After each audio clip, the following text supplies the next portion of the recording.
कहाँ पर वो मालूम है आपको। नमस्कार, मैं हूं अनिकुल तिवारी और आप वॉइस अब देख रहे हैं। हमारे साथ शातिर सौरभ मौजूद हैं। टीआरई 4 के बारे में बात करेंगे, टीआरई 3 के बारे में बात करेंगे, लेकिन उससे पहले ये हम जानना चाहते हैं कि ये जो हल्ला है कि बिहार में सबसे ज्यादा शिक्षकों की बहाली होती है, बाहर से बुला देते हैं, फिर गाली भी सुनते हैं, सब चीज आपको मालूम है। बिल्कुल, बहुत बहुत धन्यवाद। टीआरई 4 का मामला अभी कई लोग जो तैयारी कर रहे हैं, जिनका किसी भी टीआरई 1 से लेकर टीआरई 3 में उनका सिलेक्शन नहीं हो पाया है, तो उनके मन में है कि क्या वैकेंसी आएगी कि नहीं। और लगातार आप विज्ञापन के जरिए न्यूज़पेपर में कई खबरें छपती है कि कभी ये होता है कि सीटें अभी बाकी है और 80,000 के आसपास जो है वो बहाली आने वाली है टीआरई 4 में। कब आएगी ये बिहार सरकार बताएगी। लेकिन अनुकूल जी, 2-3 मुद्दे जो है जिसको लेकर जो शिक्षा मंत्री हैं उनका बयान आप देख रहे होंगे।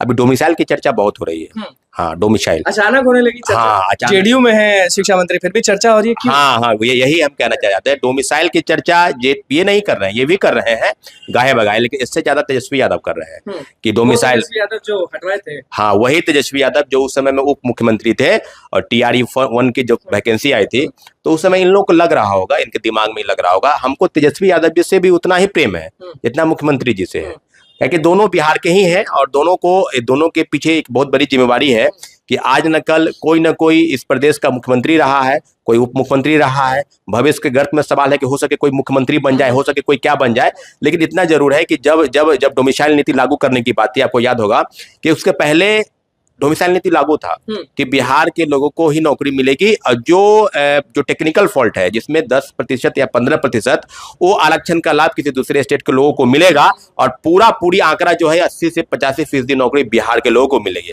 लेकिन हुआ क्या था कि एक इंडिया गठबंधन की बैठक हुई थी पटना में ही, एक अन्य मार्ग में, और देश के तमाम बड़े नेता, तमाम पार्टियों के बड़े नेता यहाँ मीटिंग बुलाए थे। तो नीतीश कुमार जी के मन में ये लगा होगा उस समय में कि अब क्या, बिहार तो हम देख ही लिए 15 साल, अब चाहते हैं थोड़ा दिल्ली के लाल किला पर भी झंडा फहरा लेते हैं।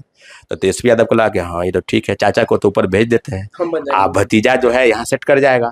तो भतीजा को भी मन में खनक हुआ कि चलो भाई। लेकिन तेजस्वी यादव एक बात भूल गए थे शायद उस समय में, जब 2020 के विधानसभा चुनाव में जब मांगने जाते थे वोट, आपको याद होगा, और आपके नेता, आपके कार्यकर्ता और सभी युवा, एक बात दिमाग में था कि एकदम बिहार के नौकरियों पर बिहारियों का अधिकार। आप एक बार जान लीजिए कि डोमिसाइल नीति जो है बिल्कुल लागू करेंगे और कई मुद्दों पर।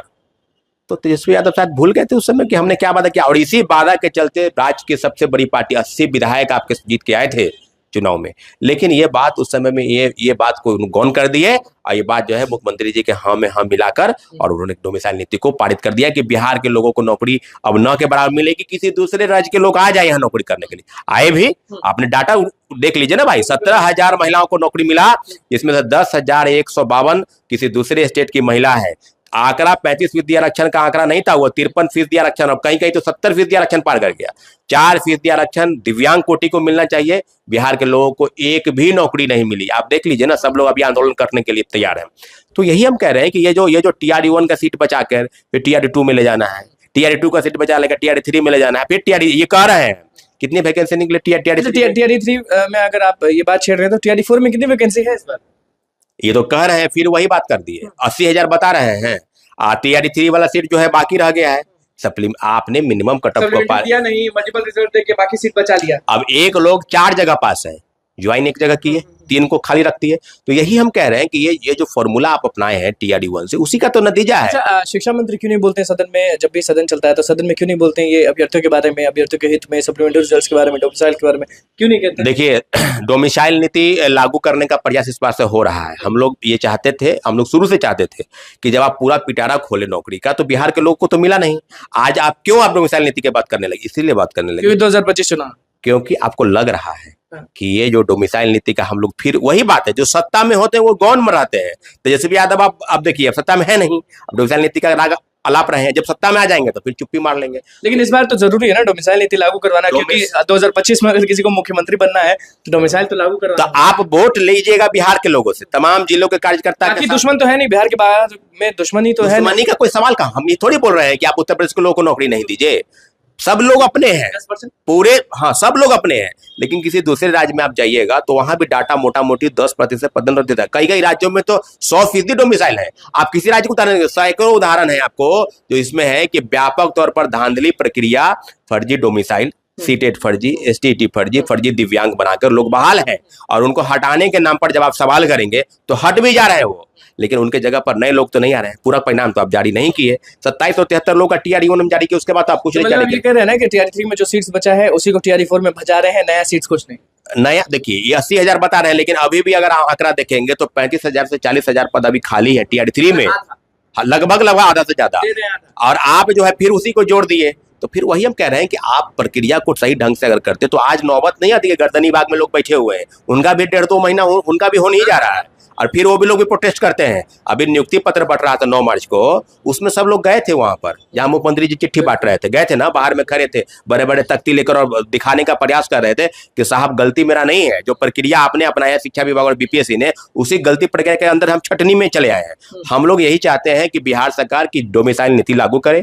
अगर डोमिसाइल नीति लागू नहीं करती है तो अनुकूल भाई बहुत बड़ा प्रोटेस्ट फिर आपको दिखाई देगा। इसलिए कि सरकार ऐसे नहीं कि आप छात्र अभ्यर्थियों का वोट ले लीजिए। तो सदन चलेगा, अभी तो सदन चलेगा। सदन तो लंबा चलेगा, लेकिन इतना जरूर है कि कई नेता इस बात में को उठा रहे हैं सदन में।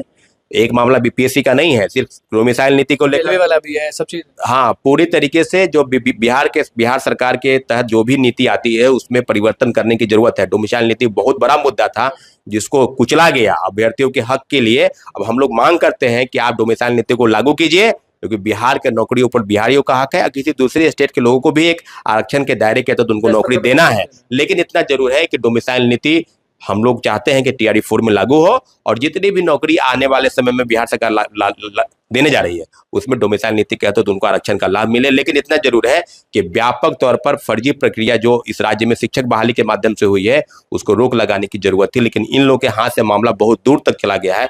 बड़े पैमाने पर फर्जी शिक्षक बहाल है, उनको हटा तो आप रहे हैं, लेकिन सप्लीमेंट्री रिजल्ट के नाम पर जो आप खेल कर रहे हैं, कुछ भी नहीं हो रहा है। किसी भी परीक्षा का पूरक परिणाम अभी तक जारी नहीं हुआ है।